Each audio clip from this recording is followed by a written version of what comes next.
Everyone, this is Saad Vohra, and today we are going to continue with our remaining laser session, that is breaking down laser physics. अच्छा, हमने अपनी last video के अंदर laser power को बहुत detail में study किया था, but today we are going to study energy, fluence and spot size. इन तीनों को साथ में स्टडी करने का सिर्फ एक ही रीज़न है कि तीनों को रिलेटेड हैं और जो है तीनों एक दूसरे के बगैर एग्जिस्ट नहीं कर सकते, इसलिए मैंने इन दो टॉपिक्स को आज साथ में कंबाइन किया है। अच्छा, before starting the video, if आप में से जो लोग भी मशीन इस्तेमाल करते हैं और आप लोग का अगर किसी का ये कंसर्न है कि मशीन सही से इस्तेमाल करने नहीं आती या पैरामीटर गाइडेंस के हवाले से आप लोग को कोई भी हेल्प चाहिए हो या मशीन की एडवांस ट्रेनिंग में लेने में कोई भी इंटरेस्टेड हो, तो ये मेरा नीचे नंबर है। आप लोग इस नंबर पे मुझे व्हाट्सएप करके मशीन की डिटेल ट्रेनिंग वगैरह में एनरोलमेंट ले सकते हैं। बाकी हमारे कोर्सेज़ वगैरह भी होते रहते हैं overall over the year, Peshawar, Islamabad, Lahore and Karachi. तो अगर आप लोग ग्रुप ट्रेनिंग में भी एनरोलमेंट चाहें तो आप वहाँ भी एनरोल कर सकते हैं। ये मेरा व्हाट्सएप नंबर पे आप कांटेक्ट कर लीजिएगा, ठीक है। तो लेट्स स्टार्ट। अच्छा, सबसे पहली चीज़ एनर्जी फ्लुएंस और एनर्जी डेंसिटी। अच्छा, एनर्जी डेंसिटी लिखने का ये रीज़न है कि कभी कभार मशीन्स के टॉप कॉर्नर के ऊपर कभी कभार वो आपको जो है एनर्जी डेंसिटी का वर्ड यूज़ करता है। तो कभी भी एनर्जी डेंसिटी का वर्ड आप देखें तो आपको कन्फ्यूज़ होने की ज़रूरत नहीं है। Energy density means Fluence, energy density से फ्लुएंस होता है, ठीक है। अच्छा, दूसरी चीज़ जो मैंने यहाँ पर लिखी है दैट इज़ एनर्जी इन्फ्लुएंस। अच्छा, एनर्जी और जो फ्लुएंस है ये दोनों अलग अलग चीज़ें हैं।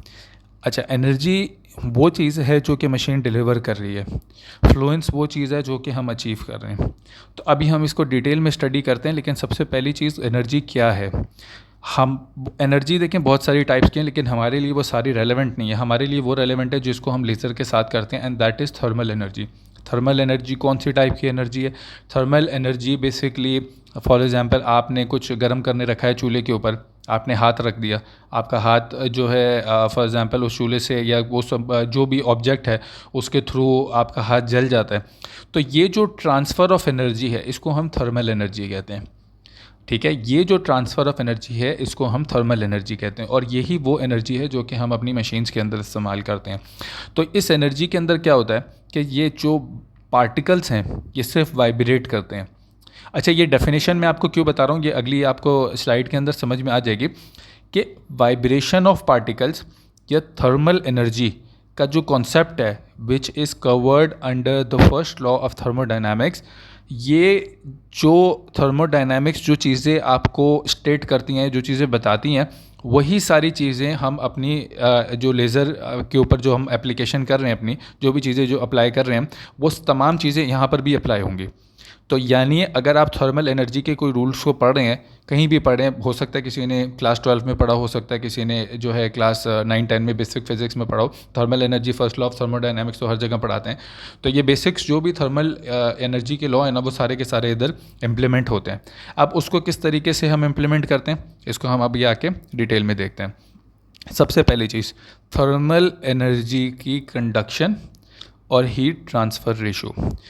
अब आप यहाँ पर देखें कि इसमें एक छोटी सी एग्जांपल ली है हमने कि हमने एक मेटल की रॉड ली है, ठीक है, this is a metal rod. अब इसके अंदर हमने यहाँ पर हीट कंडक्ट की है थ्रू अ कैंडल और थ्रू वटेवर।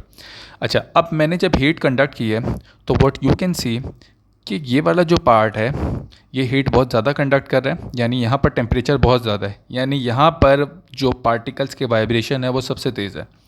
दूसरे एंड पे जो बीच वाला पार्ट है जिसका टेम्परेचर कंपैरेटिवली उससे कम है, लेकिन फिर भी यहाँ पर कुछ हद तक हीट जनरेट हो रही है, जबकि तीसरी साइड जो है कंपैरेटिवली बहुत कम या बिल्कुल ठंडा है। अच्छा, अब इसमें इम्पॉर्टेंट चीज़ क्या है कि जब हम हीट को कंडक्ट कर रहे हैं तो as per the law of thermodynamics energy will always transfer from hotter regions of matter to the cooler regions of matter. अगर मैं कंटिन्यूसली हीट यहाँ पर देता रहूँ व्हाट विल हैपन, ये वाली जगह मेरी गर्म होती रहेगी, ये वाली जगह मेरी कंटिन्यूसली गर्म होगी। और इसकी एक एग्जांपल मैंने यहाँ नेक्स्ट इसके अंदर भी दी है, नेक्स्ट डायग्राम के अंदर भी। अब यहाँ पर कंडक्शन बहुत स्ट्रॉन्ग है, मैं क्या करता हूँ हीट को जला के रखता हूँ, मैं कंटिन्यूसली हीट देता जा रहा हूँ, लेकिन अब क्या हो रहा है कि हीट की जो कंडक्शन है वो हॉटर रीजन्स की तरह से ट्रैवल करते हुए कूलर रीजन्स की तरफ भी जा रही है, ठीक है, और साथ साथ कंडक्शन लूज़ भी कर रही है, यानी अपना टेम्परेचर भी आसान अल्फाज में गिराती जा रही है लेकिन वो गर्म भी कर रही है। ऐसी सिचुएशन में क्या हो रहा है अब, और ये हमारे लिए क्यों इंपॉर्टेंट है? देखिए, हमारे लिए इसलिए इंपॉर्टेंट है, मैं आपको कह रहा हूँ कि जब कंडक्शन का रूल सेम है तो अगर फॉर एग्ज़ाम्पल मैं इस चीज़ को पूरा दिन गर्म करता रहूं तो मैं इसका टेम्परेचर इसके बराबर नहीं कर सकता। इसका टेम्परेचर इसके बराबर नहीं हो सकता। क्यों नहीं हो सकता? Because during this conduction heat जो है वो आहिस्ता आहिस्ता जैसे ही वो आगे ट्रैवल करती जाएगी अपनी कंडक्शन लूज़ करती जाती है, यानी टेम्परेचर उसका गिरता रहता है।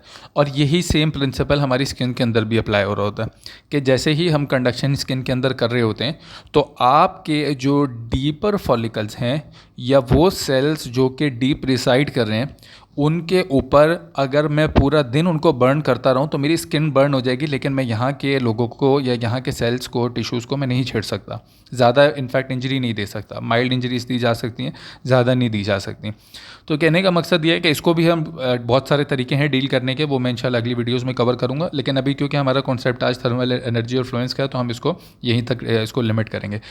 तो यहाँ वाला पॉइंट क्लियर है आप लोग को कि इसमें किस तरह से कंडक्शन हो रही है, किस तरह से कंडक्शन लूज़ हो रही है। और पूरा दिन अगर मैं इसको जलाता रहूँ तो मैं ये वाले एरिया का टेम्परेचर नहीं बढ़ा सकता। तो इस वजह से we need to make sure कि जब भी हम काम करते हैं, जिस तरह हम मशीनों में भी काम करते हैं, तो हमारी जो ड्यूरेशन होती है वो बहुत शॉर्ट होती है, बहुत एक स्पेसिफिक ड्यूरेशन शॉर्ट होती है। अगर मैं अपनी ड्यूरेशन को बढ़ा दूं, यानी लेज़र बीम की ड्यूरेशन को मैं बढ़ा दूं और मैं कंटिन्यूसली उसको यहाँ तक जलाता रहूँ, तो at the end of the day क्या हो रहा होगा कि वो स्किन जल जाएगी, लेकिन यहाँ का टेम्परेचर मैं नहीं बढ़ा पाऊँगा। तो यहाँ पर एक कंडम आ गया। इस कंडम से हम कैसे निकलेंगे वो मैं इंशाल्लाह फ्यूचर की वीडियोज़ में उसको डिटेल से कवर करेंगे। लेकिन बहरहाल ये कंडक्शन के रूल्स हैं जो कि हम लोग को पता होने बहुत ज़रूरी हैं। Number 3, spot size. अच्छा, अब देखें एक बहुत इंपॉर्टेंट चीज़ है इधर।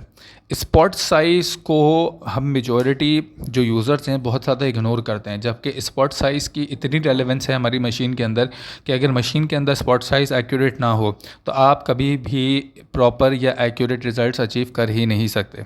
ठीक है, और इसकी अभी हम इसकी एग्जांपल को हम डिटेल में समझते हैं।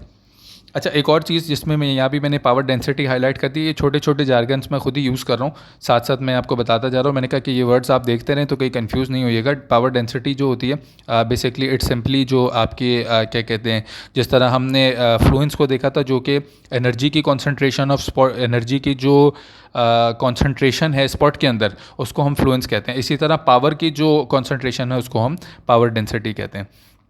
पावर को जो है हम डायरेक्टली एग्जांपल से समझते हैं। अच्छा देखें, अब फ्लुएंस को हम डायरेक्टली एग्जांपल से समझते हैं और फ्लुएंस की अभी इसकी डिटेल स्टडी करते हैं। अच्छा देखें, सबसे पहली चीज़, इंपॉर्टेंट चीज़ कि मैंने इसमें 2 सिनेरियोज़ दिए आपको। सिनेरियो ए के अंदर लेज़र को मैंने कॉन्सेंट्रेट किया है 10 mm के स्पॉट के अंदर, और सिनेरियो 2 के अंदर मैंने लेज़र को 1 mm के स्पॉट में कॉन्सेंट्रेट किया। अब इसकी एग्जांपल हमने ऐसे लिया कि मैंने मशीन को बोला कि आप मुझे 400 जूल्स की एनर्जी दो। मशीन को मैंने ओपन किया, मशीन को मैंने ऑप्शन कमांड दी कि आप मुझे 400 जूल्स दो। अच्छा, अब मैंने एक जगह पे 10 mm के स्पॉट में दिए और दूसरी जगह मैंने 1 mm के स्पॉट में दिए। सिनेरियो ए में 10 mm का स्पॉट है और सिनेरियो बी में 1 mm का स्पॉट है, जबकि एनर्जी दोनों मशीन मुझे सेम दे रही हैं। अच्छा, अब आप नोट करें कि जब मैं इसको 10 mm में दे रहा हूँ तो लाजमी सी बात है एक ही एनर्जी निकल रही है, लेकिन वो बड़े स्पॉट में जा रही है, जबकि दूसरे एरिया में मैं छोटे स्पॉट के अंदर सेम एनर्जी को कंसंट्रेट कर रहा हूँ। तो कुछ रिजल्टिंग एंड तो डिफरेंट हो रहा है ना, रिजल्टिंग एंड तो चेंज हो रहा है। उस रिजल्टिंग एंड को हम क्या कहेंगे जो सबसे लास्ट में चेंज हो रहा है, उसको हम फ्लुएंस कहते हैं। और इस फ्लुएंस की सिंपल कैलकुलेशन है। इसकी कैलकुलेशन वैसे मैंने पावर के टॉपिक के अंदर भी डिटेल में मेंशन की हुई है, लेकिन बहरहाल आपको मैं यहाँ पर मैंने इसको कैलकुलेट किया हुआ ऑलरेडी कि जब आप इसको 10 mm के स्पॉट में डालते हैं तो your resulting fluence is 0.5 joules, जबकि आप इसको क्या कहते हैं 1 mm के स्पॉट में डालते हैं तो अब आपका जो आउटपुट है वो 50.26 जूल्स है। अब आप नोट करें कि मशीन के पॉइंट ऑफ व्यू से आपने बोला कि मैं दोनों को सेम एनर्जी दे रहा हूँ। आप दोनों सिनेरियो के अंदर दोनों पेशेंट्स को सेम एनर्जी दे रहे हैं, लेकिन आपका आउटपुट सिग्निफिकेंटली डिफरेंट है, क्योंकि आपका जो आउटपुट है वो हम लोग अपनी स्पॉट के हिसाब से उसको हम कंसंट्रेट कर रहे हैं, जिसकी वजह से आपका रिजल्ट सिग्निफिकेंटली डिफरेंट होंगे। तो कहने का मकसद है हमारे लिए एनर्जी इम्पॉर्टेंट नहीं है, हमारे लिए फ्लुएंस इम्पॉर्टेंट है। ठीक हो गया, एनर्जी से ज़्यादा हमारे लिए फ्लुएंस इम्पॉर्टेंट है।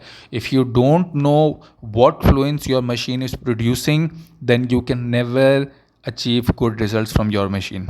अब इसकी मैंने काफ़ी सारी एग्जांपल्स डाली हैं। एक एग्जांपल तो ये मैंने राउंड में डाली थी, अब एक मैं इसको रेक्टेंगल में ले लेते हैं, सॉरी स्क्वायर में ले लेते हैं, तो इसमें थोड़ा सा आपको समझने में आसानी होगी। अब ये एक क्लासिकल एग्जांपल है 600 वॉट डायोड लेज़र की। ये जो लेज़र का टॉपिक हमने लेज़र पावर का पढ़ा था ना, अब उसी चीज़ को मैं यहाँ पर इंप्लीमेंट कर रहा हूँ। देखें, अब एक सिंपल एग्जांपल मैंने लिया, इसमें एक डायोड लेज़र मैंने उठाई है और इसका स्पॉट मेजर किया। एक स्पॉट आप देख सकते हैं 1.1 सेंटीमीटर और दूसरा भी 1.1 सेंटीमीटर, तो 1.1 सेंटीमीटर स्क्वायर का आपका स्पॉट आ गया। अच्छा, अब ये मशीन कितनी है? ये मशीन है 600 वॉट की मशीन। ये मशीन से मैंने क्या कहा कि 600 वॉट की मशीन आप प्लीज़ मुझे 21 जूल्स की एनर्जी प्रोड्यूस करके दो। इसने मुझे 21 जूल्स की एनर्जी प्रोड्यूस करके दे दी। मेरा रिजल्टिंग फ्लुएंस कितना आ गया? 17.35 जूल्स। सेम सिनेरियो में मैं उसको कहता हूँ 600 वॉट की मशीन आप प्लीज़ 30 जूल्स की एनर्जी दो। आप मुझे वो फ्लुएंस कितना अचीव करके दे रहे हैं? 24.79 का फ्लुएंस अचीव करके दे रहे हैं। ये मैंने कैलकुलेट कैसे किया? सिंपल कैलकुलेशन है इसकी कि मैंने जो है एरिया निकाल लिया, एरिया ऑफ अ स्क्वायर, ठीक है, इन दोनों को मल्टीप्लाई कर लिया और उसके बाद अपनी जो एनर्जी है, एनर्जी को मैंने अपने एरिया से डिवाइड कर दिया, तो मेरे पास फ्लुएंस आ गया। अच्छा, अब आप नोट करें कि 30 जूल्स की मशीन मुझे 24.79 जूल्स दे रही है और 30 एनर्जी जब मैं 21 जूल मशीन से डिमांड कर रहा हूँ तो वो मुझे 17 का फ्लुएंस दे रही है। अब दूसरे एंड पे ये मेरी एक 1600 वॉट की मशीन है। 1600 वॉट की मशीन से मैंने क्या कहा? मैंने कहा कि आप मुझे 21 जूल्स दो, लेकिन यहाँ पर एक छोटा सा ट्विस्ट है। ट्विस्ट ये है कि ये जो मेरी इसका स्पॉट है, ये स्पॉट मैंने इसका कितना आ रहा है ये, हाँ 4 सेंटीमीटर, और इसकी जो विड्थ आ रही है वो 1.3 सेंटीमीटर आ रही है। अब 1.3 सेंटीमीटर इंटू 4, इसका भी मैंने एरिया निकाल लिया और मैंने इसको यही कहा कि 1600 वॉट की मशीन आप प्लीज़ मुझे 21 जूल्स की एनर्जी दो। अब मैंने कहा चलो यार इसका फ्लुएंस भी ज़रा हम कैलकुलेट कर लेते हैं। जब मैंने इसका फ्लुएंस कैलकुलेट किया तो सरप्राइजिंगली 4.04 का फ्लुएंस आ रहा है, जबकि पहली वाली आपसे एग्जांपल के अंदर कितना आ रहा था? 17 जूल्स, और इस वाली एग्जांपल के अंदर 4 जूल्स। 4 टाइम्स से भी ज़्यादा जो है आपका फ्लुएंस रिड्यूस हो रहा है। क्यों रिड्यूस हो रहा है? क्योंकि आपके ज़्यादा स्पॉट होने की वजह से आपकी एनर्जी इसके अंदर डिस्पर्स हो गई है। और ये एवरेज क्लासिकल 1600 वॉट सोप्रानो की एग्जांपल मैंने उठाई है, जो मार्केट में सबसे ज़्यादा यूज़ मतलब यूज़ होने वाली लेज़र है ये। अब आप ये नोट करें कि ये वाली 600 वॉट की मशीन हर केस के अंदर आपको आउट परफॉर्म करेगी इस 1600 वॉट की मशीन के साथ। अब इसमें एक बहुत ज़्यादा लोगों के सवाल होते हैं। वो सवाल ये होते हैं कि सर प्लीज़ मुझे ये बताएं कि मैं अपनी मशीन को कैसे असेस करूं कि मेरी मशीन बेहतर है। तो अगर आपने अपनी मशीन की असेसमेंट करनी है ना कि आपकी मशीन बेहतर कैसे है, कि दूसरों की डिवाइसेस के साथ आपने आपस में एक दूसरे को कंपैरिजन देना है, तो you need to make sure कि फ्लुएंस भी एक्यूरेटली आपका प्रोड्यूस हो रहा है। I have seen many students what they do is, for example if I am doing something at 21 joules, they will start doing they will also select 21 joules and start operating. Now the thing is, अगर आपकी machine अलग है, आपका spot अलग है, तो आप इसको कंपैरिजन डायरेक्ट कर ही नहीं सकते। आपके लिए इंपॉर्टेंट ये है कि जब मैं अपना फ्लुएंस कैलकुलेट कर रहा हूँ, ये आप लोग सिंपल सी मैथ्स है, ये तो खुद भी आप लोग बैठ के वहाँ कैलकुलेट कर सकते हैं अपने क्लिनिक्स में। आप सिंपल कैलकुलेशन करें, आप खुद उसको असेस करें कि कौन सी मशीन बेहतर है। ये 600 वॉट की मशीन जो है हर दफ़ा आपको 4 टाइम्स 5 टाइम्स ज़्यादा फ्लुएंस दे रही है, तो लाजमी सी बात है इसका आउटपुट भी आपको बेहतर मिलेगा। तो अब ये वाली मशीन हमेशा आउट परफॉर्म करेगी 600 वॉट की मशीन 1600 वॉट को। 1600 वॉट में कंपैरेटिवली आपको उतने अच्छे रिजल्ट्स नहीं मिल रहे होंगे as compare to 600 watts, just because of the fluence. अब अगर आप लोग को मशीन परचेज़ करनी है और आप लोग ये फ्लुएंस कैलकुलेट नहीं कर सकते, तो आप लोग इस चीज़ को असेस नहीं कर सकते कि कौन सी मशीन बेहतर है। तो इस चीज़ को बिल्कुल आप समझ लें कि आप लोग इस चीज़ को बिल्कुल बाय हार्ट याद कर लें। सिंपल मैथ्स है, इसको अप्लाई करें, उसके बाद असेस करें कि कौन सी मशीन बेहतर है, और जिस मशीन का फ्लुएंस कंपैरेटिवली बेहतर मिल रहा होगा वो मशीन आपके लिए कंपैरेटिवली ज़्यादा बेहतर है। टेक्निकल स्पेक्स अपनी जगह, लेकिन ये मैं सिर्फ आपको बेसिक, क्योंकि हमारा इस टॉपिक चल रहा है तो उस टॉपिक से रिलेटेड मैं आपको बता रहा हूँ कि इसको आप लोग को ये बेसिक चीज़ें कैलकुलेट करनी आनी चाहिए। ठीक है, तो अब 2 चीज़ें मैंने आपको बताई हैं। एक केस के अंदर मैंने आपको देखा था कि फ्लुएंस किस तरह से फ्लुएंस इंक्रीज़ हो रही है, कि एक जगह पे फ्लुएंस आपकी 0.5 थी सर्कल के अंदर, जबकि दूसरा जब मैं इसको स्क्वायर के अंदर लेकर आया था और मैं इसको तीसरे केस के अंदर रेक्टेंगल में लाया, और तीनों के जो हैं डेफिनेटली फार्मूलाज अलग हैं। इसके अंदर मैंने आपका लेंथ मल्टीप्लाई बाय विड्थ ले लिया और ये मैंने स्केल के साथ मेजरमेंट की भी है, और उसके साथ मैंने इसका पूरा फार्मूला लिखा हुआ है। ये आप लोग खुद मेजरमेंट करें और अपनी मशीन का फ्लुएंस खुद कैलकुलेट करें, और आपको पता हो कि आपकी मशीन कितना फ्लुएंस जनरेट करके दे रही है। अगर मशीन आपको अप्रोप्रिएट फ्लुएंस जनरेट करके दे रही है तो you have a good machine. Otherwise जो है आप कभी कोई बंदा जिन्होंने ले लिया उसकी तो खैर है, लेकिन जिन्होंने लेनी है वो इस चीज़ को ईजिली असेस कर सकते हैं कि भाई जो आपका फ्लुएंस है, अगर मशीन आपको बेहतर प्रोड्यूस करके दे रही है तो वो आपको आउटपुट भी बेहतर देगी।